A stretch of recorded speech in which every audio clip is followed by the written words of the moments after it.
Good morning. আজকে আমি সকালবেলা যে কাজটা দিয়ে শুরু করব দিনটা, সেটা হচ্ছে যে কিচেন কাউন্টার টপটা পরিষ্কার করতে হবে। আমাদের লাইফ কিন্তু এখন যথেষ্টই হ্যাপি, কিন্তু বি হ্যাপি লেখাটা দেখতে পাচ্ছ, তেল লেগে জল লেগে উঠেও গেছে। তো ভাবলাম যে কিচেন কাউন্টার টপটার ডেকোরেশনটা একটু চেঞ্জ করা যাক, আর মেনলি কিচেন কাউন্টার টপটা ভালো করে ডিপ ক্লিন করা যাক। কি বলতো, এই জিনিসগুলোকে প্রতিদিন কিন্তু আমি সরিয়ে পরিষ্কার করতে পারি না, সত্যি কথা বলতে পসিবল হয় না। তো উইকে একদিন আমি জিনিসপত্র সব কাউন্টার টপ থেকে সরিয়ে ভালো করে ডিপ ক্লিন করি। তো আজকে সেই দিনটাই। আর তোমাদের সাথে কেন বলো তো ক্লিপগুলো শেয়ার করছি, কারণ তোমরা সবসময় বলো যে সৌমি তুমি শেয়ার করো কীভাবে তুমি তোমার বাড়ি ঘরদোর পরিষ্কার রাখো। তো দেখতে পাচ্ছ যেই জায়গাগুলোয় সব জিনিসগুলো ছিল কিরকম একটা কালো ছোপ মতন হয়ে গেছে। তো মেনলি স্কচ ব্রাইট দিয়ে ভিম লিকুইড দিয়ে ভালো করে ঘষে ঘষে পরিষ্কার করে দিলাম। দেখবে বাড়ির প্রত্যেকটা জিনিস যদি পরিষ্কার থাকে, অর্গানাইজ থাকে, তাহলে নিজেরই একটা স্যাটিসফ্যাকশন লাগে। আমার সাথে তোমরা একমত কিনা অবশ্যই কমেন্ট করে জানিও। তো খুব সুন্দরভাবে কিন্তু পরিষ্কার হয়ে গেছে। চলো এবার ডেকোরেট করার পালা। Just wanna dance, want a simple romance, nothing more, nothing less from you. Just stay the night, then we leave when it's like nothing wrong, it's alright with you. No ties, no price, no need. Good morning everyone, welcome back to the channel. আজকে Thursday, সকাল থেকে আজকে ব্লগটা শুরু হয়েছে ঠিক কথাই। আমার মুখটা তোমাদেরকে দেখাইনি, কারণটা বুঝে নাও, মানে কিচেন পরিষ্কার করছিলাম বলে কথা। স্নান টান সেরে এবার আমি মুখটা দেখিয়েছি। তো অবশ্যই জানাবে কিচেন কাউন্টার টপটা দেখতে কীরকম লাগছে। বেসিক্যালি আজকে আমি কিচেন কাউন্টার টপটা পরিষ্কার করছিলাম, তারপরে মনে হলো টুকটাক অনেক জিনিস আছে, সেই দিয়ে একটু অন্যরকমভাবে ডেকোরেশন কিছু করা যাক। একঘেয়ে দেখবে ভালো লাগে না, আমার তো অ্যাটলিস্ট একদমই ভালো লাগে না। তো তোমাদের সাথে একটু আইডিয়া শেয়ার করার চেষ্টা করলাম। আজকে জানো তো আমি সুপার হ্যাপি দুটো রিজনে, সেগুলো তো সবই তোমাদের সাথে শেয়ার করব। এখানে জানো তো এখনও অবধি জলকষ্টটা কিন্তু আছে, তাই জন্য তাড়াতাড়ি করে স্নানটা সেরে ফেললাম। আমরা অ্যাকচুয়ালি 3 মাস কলকাতায় ছিলাম, তো বুঝতে পারিনি এই সামারের টাইমটা মহারাষ্ট্রে কিন্তু জলের কষ্ট চলেই। লাস্ট ইয়ার অতটা বুঝতে পারিনি কেন, আমরা যখন এসেছিলাম পুনেতে তখন বর্ষা ঢুকে গেছিলো, কিন্তু এখন প্রত্যেক দিনই বলছে বৃষ্টি হবে হবে, আর হচ্ছে না। প্রবলেমটা কি হচ্ছে, মাঝে মাঝে জল পাওয়া যাচ্ছে না। ট্যাঙ্কার আসছে সোসাইটিতে, কিন্তু মানে এতগুলো ফ্যামিলি আছে, বুঝতেই পারছো শর্টেজ তো হয়ে যায়। তো ঠিক আছে, এই কারণে তাড়াতাড়ি করে স্নানটা সেরে ফেলা কিন্তু বুদ্ধিমানের। কালকে ডিমার্ট থেকে নিয়ে এসেছিলাম রেডিমেড পাস্তা, তো এটাই একটুখানি বানালাম আজকে ব্রেকফাস্টে। আর কিছুই বানানো সম্ভব নয়, কারণ লেট হয়ে যাবে, তাহলে 11:30টার উপর বেজে গেছে। কিরাম? খারাপ না, ভালোই। তুমি এরকম দাঁড়িয়ে দাঁড়িয়ে খাচ্ছ কেন সৌরভ? বসছি। কালকে জানো তো মিক্স ফ্রাইড রাইস বানাবো বলে এতটা স্প্রিং অনিয়ন আনিয়ে ফেলেছি। তো স্প্রিং অনিয়ন দেখে বেশি দিন আর কি ফ্রিজে থাকে না, তো আজকে স্প্রিং অনিয়ন, আলু আর ক্যাপসিকাম একটা ভাজি টাইপের বানাবো। এটা কিন্তু পুরোপুরি এক্সপেরিমেন্টাল। তো কালকে আমরা যেহেতু থাকবো না, তো সেই কারণে ভাবছি যে বানিয়ে ফেলি এটা। আর এদিকে দেখো আমি ভাতও বসিয়ে দিয়েছি। I don't care what you say, what you do. এই দেখো ফাইনালি আজকে আপদটা বিদায় হচ্ছে, মানে কিছুদিনের জন্য আওয়াজ থেকে মুক্তি। এই বুলডোজারটা যতদিন ছিল না, জ্বালিয়ে মেরেছে পুরো। সৌরভ গিয়ে সেদিনকে সব আয়রনে দিয়ে এসেছিলো, এখন এসে ছেলেটা দিয়ে গেল। একটা ইনসিডেন্ট তোমার সাথে শেয়ার করতে চাই। বড়নগরে থাকতে যখন আয়রনে দিতাম, এমনি চার্জ হচ্ছে 8 টাকা করে। সেগুলো তো ঠিক আছে, ধরো শাড়ি টাড়ি দিলে একটু তো চার্জ বেশি লাগেই, সেটা তো জানা কথা। কিন্তু কি করতে বলো তো, না ধরো বড় জিনিস আনারকালি কুর্তি অথবা স্কার্ট ধরো বড়, সেগুলোতে ডাবল নিত। তো আমার খুব গায়ে লাগতো এই জিনিসটা। যেমন ধরো ছোটোখাটো ওই টপ আমি দিচ্ছি, সেটারও তো আমি 8 টাকাই দিচ্ছি। তো তোমাদের ওখানেও এরকম হয় কি না জানিও। আমি ভেবেছিলাম হয়তো সব জায়গারই নিয়ম চেঞ্জ হয়েছে, এখানেও বুঝি বেশি টাকা নেবে, কিন্তু এখানে বেশি টাকা নিল না, বরঞ্চ 4 টাকা কম নিল। 13টা জিনিস হয় হচ্ছে 104 টাকা, ও নিল 100 টাকা। Wanna be free of this heart, yeah. Wanna feel your arms around me. I need you more, need you here, more than I would like to admit. আমি ভাবছিলাম বড়বাজার থেকে যে বেডশিটগুলো কিনলাম পেতেই ফেলি, তো পেতে বেশ ভালোই লাগছে বলো।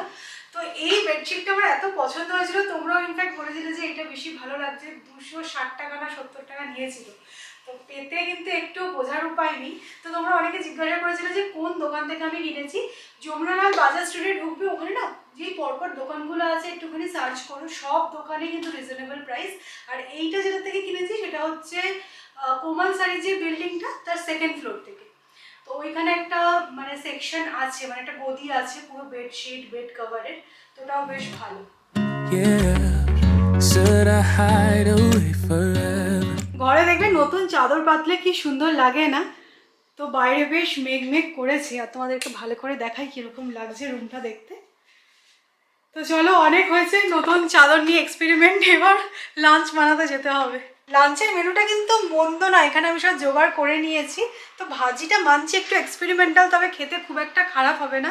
আর তার সাথে একটুখানি ডাল বানিয়ে নেবো। আর এই দেখো ইলিশ মাছের লেজা আর মুড়োটা আছে, এটা কি ফেলে দেওয়া যায় বলো? ইলিশ মাছ বলে কথা।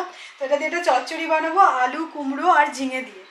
তো পুঁই শাক তো এখানে পাইনি, হয়তো মানে পাওয়া যায়, একটু সার্চ করলে পেয়ে যেতাম, কিন্তু আমি আর অতটা এফার্ট দিইনি। তো এইগুলো দিয়েই আর কি একটা চচ্চড়ি বানাবো। Should I close my eyes and never again অনেকে এই অয়েল look at ডিসপেন্সার গুলোর লিঙ্ক চেয়েছো, আমি ডেসক্রিপশনে দিয়ে দেবো। আর হ্যাঁ, অনেকে বলেছো এটাও যে 1 লিটার সর্ষের তেলে তোমাদের কি করে চলে। অ্যাকচুয়ালি আমাদের খুবই কম কোয়ান্টিটিতে রান্না হয়, তো দেখো 2-3 দিন হয়ে গেল আমি তেল ঢেলেছি, এইটুকু মাত্র শেষ হয়েছে। তো চলে যাবে, এটা 2 সপ্তাহ তো মিনিমাম চলে যাবেই।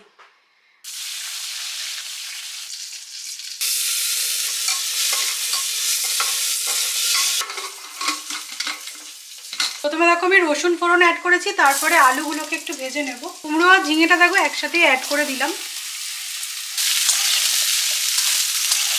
সবজিটা একটু নাড়াচাড়া করে নিয়ে ড্রাই স্পাইসেস অ্যাড করছি, লঙ্কা গুঁড়ো আর হলুদ গুঁড়ো। আমি কিন্তু আর কিছু অ্যাড করি না, তোমরা চাইলে জিরে গুঁড়ো অ্যাড করতে পারো। একই সাথে স্বাদ মতো নুন অ্যাড করছি আর অল্প একটু মিষ্টি দেবো। মশলাটা ভালো করে কষিয়ে নিয়েছি, এবার পরিমাণ মতন জল অ্যাড করছি যাতে সবজিগুলো সেদ্ধ হয়। শুরুতে কিন্তু আমি এখন চাপা দিয়ে দেবো, প্রথমেই কিন্তু এই মুড়ো আর লাজাটা অ্যাড করবে না, তাহলে দেখবে মানে বেশি সেদ্ধ হয়ে যাবে, কাঁটায় কাঁটা হয়ে যাবে। তো একটু সেদ্ধ হয়ে যাক সবজিগুলো, তারপরে এটা অ্যাড করবো। সবজিগুলো 80% মতন কুক হয়ে গেছে। আর আমি যেটা দেখছি কলকাতার আলুর থেকে কিন্তু পুনের আলুর কন্ডিশন বেটার, ঠিকঠাকভাবে সেদ্ধ হয়ে যায়। এবার ভেজে রাখা মাছগুলো অ্যাড করে দিলাম। তবে এটা কিন্তু একদমই নাড়াঘাটা করবে না, মানে বেশি ভাঙার দরকার নেই, কারণ কাঁটা কাঁটা হয়ে গেলে কিন্তু খেতে খুবই প্রবলেম হবে।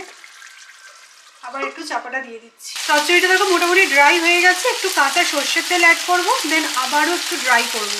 চচ্চড়ি একদম শুকনো শুকনো খেতেই ভালো লাগে।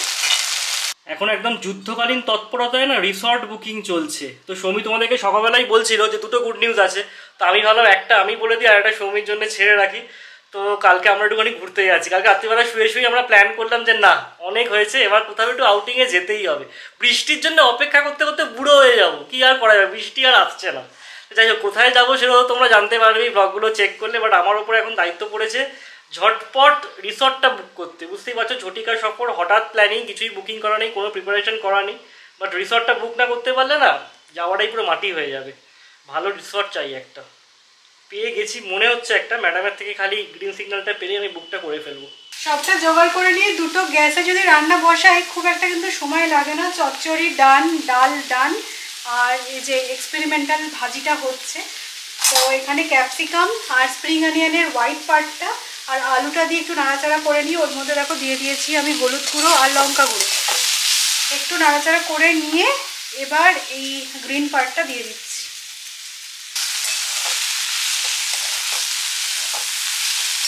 আইটি ছেড়ে স্যার কিন্তু এখন মনোনিবেশ করেছে খেতি বাড়িতে, তাই তো? দারুণ, অনেক বড় কিন্তু তোমার ফিল্ডটা। Carry on. যা লঙ্কা হয়েছিল আর মুখ দেখানোর মতো অবস্থা ছিল না, ভাবলাম যে যথেষ্ট বেশি লঙ্কা হয়ে গেছিল, মানে ধরে রাখা যায়নি, মানে পাড়াপড়শিকে বিরোধী হয়েছিল না ব্যাপার না। একদমই তাই। যদি পালং শাকের এই দানা ফেলছো না, দেখবে পালং শাক হবে না লঙ্কা বেরোবে। লোকটাও বললো নিয়ে চলে এসেছি আমরা, বর্ষাকালে পালং শাক কোথাও হয় বলে মনে হয় না। যাই হোক, এনেছি যখন বর্ষায়। না, বৃষ্টি বৃষ্টি আসবে মনে হচ্ছে, তাই ভাবছি তার আগে ফলনটা শুরু করা যায়। হ্যাঁ, একটু কম দাও, কম দাও। এই তুমি বেশি মন্তব্য করো না তো, আমার একদম এক্সপিরিয়েন্স নেই।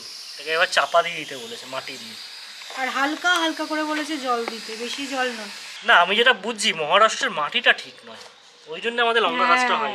মাটির দোষ, ঠিক। বাংলার মাটি বেস্ট, একদম এঁটেল মাটি। তো আজকের মতো খেতিমারি কমপ্লিট। শুরু হতে না হতেই শেষ। আমাদের দ্বারা হবে না এইসব সৌরভ। না না, বেশি জল নয়, অল্প জল দিতে বলেছে। অল্পই দিয়েছি। এখন পালং শাকটা হবে না, এক্সপোর্ট করবো। চলো, হয়ে গেছে, আর নয়, সার্কাস শেষ। শেষ। শো শেষ। চলো চলো চলো। আজকে কিন্তু আমি বিশাল তাড়াতাড়ি রান্না করেছি সৌরভ, মোটামুটি 1 ঘন্টার মধ্যে হয়ে গেছে। আর বেশ কয়েকটা পদও আছে কিন্তু আজকে। হ্যাঁ, এই ভাজিটা কিরকম হয়েছে সেটা খেয়ে বলতে হবে, বাট ডাল আছে আর এই চচ্চড়িটা তো গন্ধই আমি অর্ধেক বোঝানো হয়ে গেছে আমার। বসে পড়ো। এই কম্বিনেশনটা দেখে আমার মনে হচ্ছে দেখবে অনেক সময় ভাতের হোটেলে দেয় ডাল আর যা হোক একটা ভাজি, কিসের ভাজি জানার দরকার নেই। আর খারাপ এরকমই কিন্তু লাগছে। হয়নি। না খারাপ লাগছে না, পুরো ভাতের হোটেলের কথা মনে পড়ছে। আর ডালে বেশ একটুখানি পাঁচফোড়নের গন্ধ আছে, একদম ধাবা স্টাইল। খাওয়া দাওয়ার পর একটু রেস্ট নিয়ে এখন বেরোচ্ছি। তোমরা অনেকেই আছো আমার এই লিপ শেডটার ব্যাপারে জানতে চেয়েছো, এর আগেও আমি তোমাদের সাথে শেয়ার করেছিলাম। তো এটা না মাই গ্ল্যামের একটা লিপস্টিক 13 ঘোস্টেড। আমি পারলে লিঙ্কটা দিয়ে দেবো বা আমি নামটা মেনশন করে দেবো, তোমরা মাই গ্ল্যামের সাইট থেকে গিয়েও কিনতে পারো। আই গেস তোমরা এটা অ্যামাজনেও পেয়ে যাবে, কিন্তু আমি মাই গ্ল্যামের সাইট থেকে কিনেছিলাম। একটার সাথে একটা ফ্রি ছিল বা এরকম একটা কিছু ডিসকাউন্টে পেয়েছিলাম। বাট কী বলতো, মাই গ্ল্যামের লিপস্টিক আমি খুব একটা শেয়ার করি না কেন, আমার এর কোয়ালিটিটা খুব একটা ভালো লাগে না। হ্যাঁ, কালারটা নো ডাউট সুন্দর, কিন্তু কী বলতো কিছুক্ষণ পর না লিপসটা একদম ড্রাই হয়ে যায়, একটা গুঁড়ো গুঁড়ো মতন কি উঠতে থাকে, যার জন্য আমার খুব একটা ভালো লাগে না। হ্যাঁ, কালারটা নো ডাউট সুন্দর, এরম টাইপের সিমিলার কালার যদি আমি অন্য কোনো সময় পাই তো আমি ওইটা তোমাদেরকে বলবো কিনো। মাই গ্ল্যামের লিপস্টিক আমার খুব একটা ভালো লাগেনি। আমাদের দেখো এই রাস্তাটা আবার ভালো করে করছে, তো আবার একটা বিপদ সৌরভ, একটা যেতে না যেতে আর একটা। না ঠিক আছে, বর্ষার আগে এটা যদি মেরামত করে দেয় ভালোই হবে। আজকে নিউজে দেখছিলাম আমাদের national highway authority of India এই মহারাষ্ট্রতে আমরাবতী থেকে আকোলা রাস্তা তৈরি করেছে মাত্র 5 দিনে 105 কিলোমিটার। বাবা, গিনিস বুকে নাম উঠেছে। আজকাল আমি বেশ ঘুরিয়ে ফিরিয়ে ইয়ারিং চেঞ্জ করছি, এটা বেশ মনে করে করলাম, ভালোই লাগছে এই ড্রেসটার সাথে বেশ। ওয়েদারটা কিন্তু বেশ ভালো হয়ে গেছে সৌরভ। আমাদের ট্যুরের জন্য পুরো একদম অ্যাপ্রোপ্রিয়েট। বৃষ্টি আসছে না বলে ঠিক আছে, তোরা গেলে ঘুরতে যাবি ঠিক আছে, সামান্য হলেও বৃষ্টি তোদের দিচ্ছি নেই, এরকম একটা ব্যাপার। না আজকে শপিং এ যে যাচ্ছে সৌমি, এটা সৌমি বলেনি, আমি নিয়ে যাচ্ছি সৌমিকে। তোমাদের কালকেই বলছিলাম যে জামাই ষষ্ঠীর একটা গিফট তোর প্রাপ্য, সেই গিফটটাই ভাবলাম কিনে দিই। মানে এক দিলে 2 পাখি হয়ে যাবে আর কি, গিফটটাও কিনে দেওয়া হয়ে যাবে আর ঘুরতে যাওয়া শপিংও হয়ে যাবে। কালকে সবার সামনে আমার প্রাইসলেস রিয়াকশনটা দেখিয়েছো, আজকে তোমার প্রাইসলেস রিয়াকশন সবার সামনে শেয়ার করবো।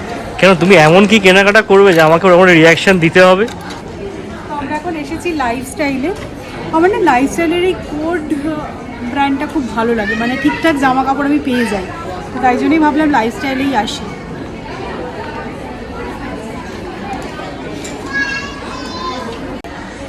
তোমরা কখনো কাউকে এত মনোযোগ সহকারে পড়াশোনা করতে দেখেছো?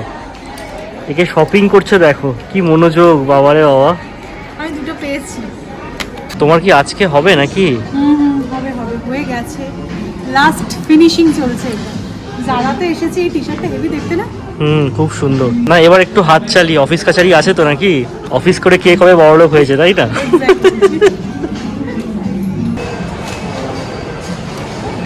পছন্দ হয়েছে সবকিছু? হ্যাঁ।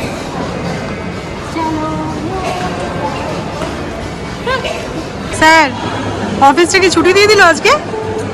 খালি পেটে অফিস করা যায় না, ঠিক আছে, খাওয়া দাওয়া তো করতে হবে। সেটাই শপিং করতে হবে।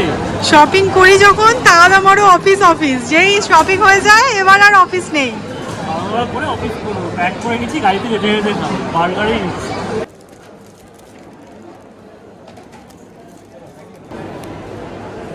বাড়ি ফিরে হাত মুখ ধুয়ে আগে চাটা বসিয়ে দিয়েছিলাম, বার্গার তো গাড়িতেই সাবার করা হয়ে গেছিল।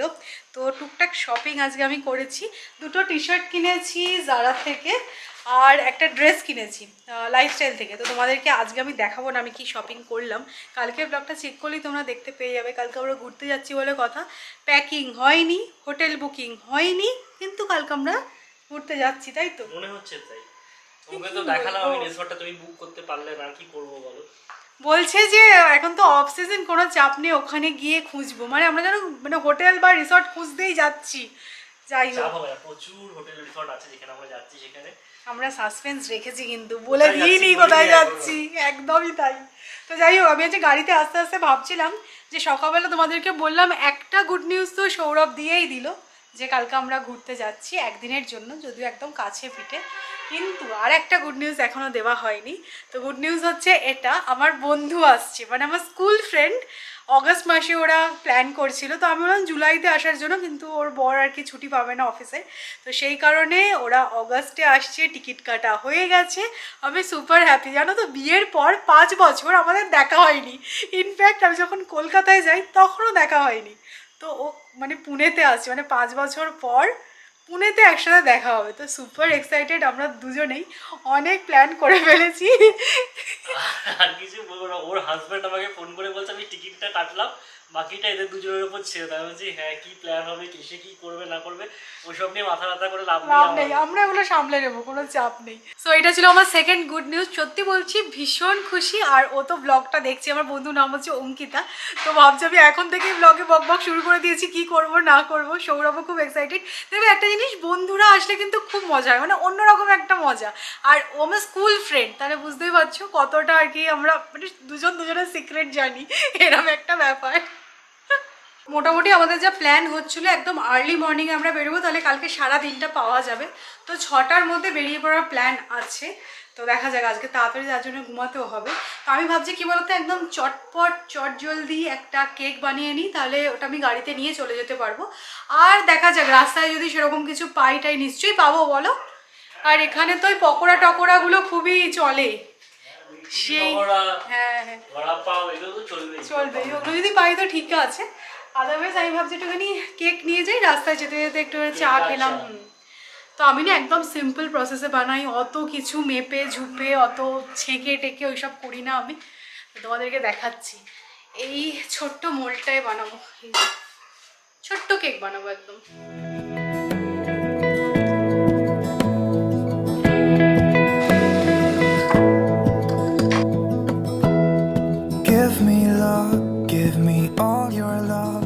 দেখো কেক ব্যাটার কিন্তু একদম রেডি। আর বুঝতে পারছো কনসিস্টেন্সিটা কীরকম হয়েছে। চল এটাকে বেক করার পালা। এটা করতে আমার হার্ডলি সময় লেগেছে 15-20 মিনিট। মানে যদি সব কিছু জোগাড় থাকে না, এটা করা কিন্তু কোনো ব্যাপার নয়। আর বাড়িতে বানানো কেক খেতে কিন্তু সবাই খুব ভালোবাসি আমরা, তাই না বলো? একদম। এই যে পেছনে একজন যে দাঁড়িয়ে আছে খুব ভালোবাসে। আর এখানে আমি ওভেনটাকেও সেট করে দিয়েছি।